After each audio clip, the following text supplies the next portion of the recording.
one of the questions we get all the time from guys who either listen to the podcast or come to a live event is, what can I do about improving the quality of my broadcast mix? Whether that's either a board mix that's going to be used for sending to the team just for evaluation or archive, or whether it's actually a stream going to the web, how can I make that better? So for us at Northpoint, we have the luxury of having a broadcast studio with a console and a person who's mixing, taking all the inputs and making that mix what it needs to be for the web and not worrying about the PA. So that, in a way, is easier. The person needs to be skilled in a different way, but the process might be easier. But both of you guys use your front of house mix as your broadcast mix. Yeah. So we want to talk for a few minutes about what you do in terms of workflow and thought process and all that to get your board mix to be better for the web. Yeah, I think one thing is mixes online or board mixes can sound really thin and lack energy in the low end. It just makes it sound cheap and unprofessional. So one thing I see is a lot of churches rely way too much on aux-fed subs first over putting low frequency into EQ on inputs. And how that would bite you would be, you throw up a kick drum, throw the fader up, and it's like, it needs more energy. And then you just go to aux 18, dial it to 3 o'clock, and wham, there's all the energy.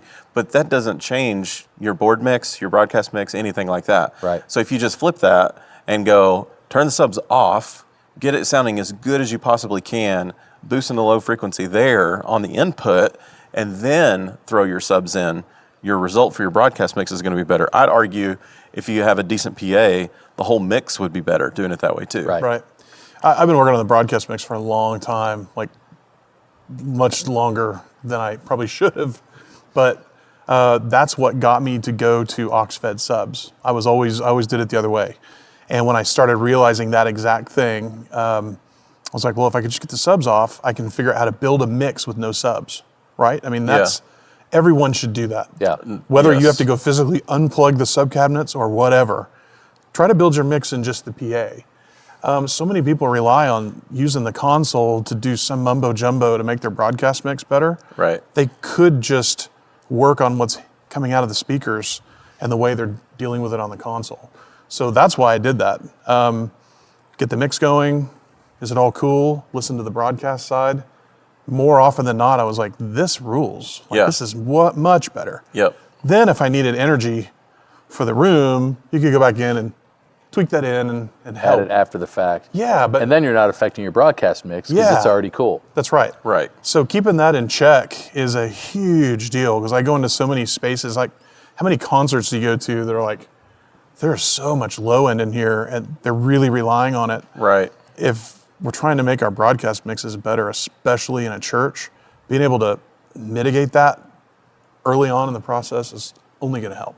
And the other thing I would say is, if your room's ambience, when you're in the room, sounds pretty good and you're not using a lot of effects, for example, you might consider adding some just for the broadcast mix. Right. So you add a sense of space and reverb, and you might make an out-of-tune singer sound a little better because they're in a little more of a ambient space and that kind of thing. It's almost a little camouflage, and it doesn't hurt. Yeah, it's like a different approach, though, to the broadcast side with effects than maybe you would do in the PA. I'm not sure how you guys feel about that, but... Well, I'll say this, doing a broadcast mix off of one console, I don't use an aux to create another mix to go to it. I'm using literal inputs that hit the room. Yeah. Yep.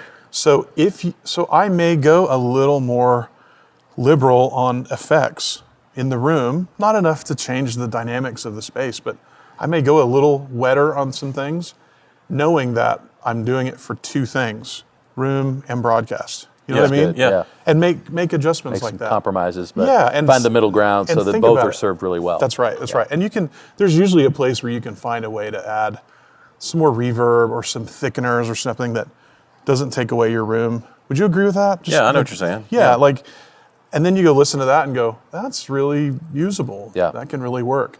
And you're literally getting to mix on just the desk.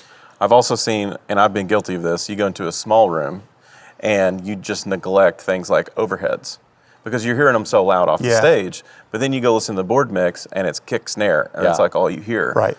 That's why it's really important, even if you're not using them in your room, throw them up to a level where they're at least mixed well. Just throw in a set of headphones or whatever, but get that stuff still in there. Even like your guitar amps and stuff like that, just put your level up where there's something coming down the line through the mic in there.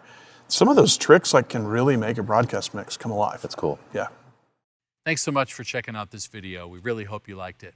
For more resources like this, go to our website, mxu.rocks, and find out more.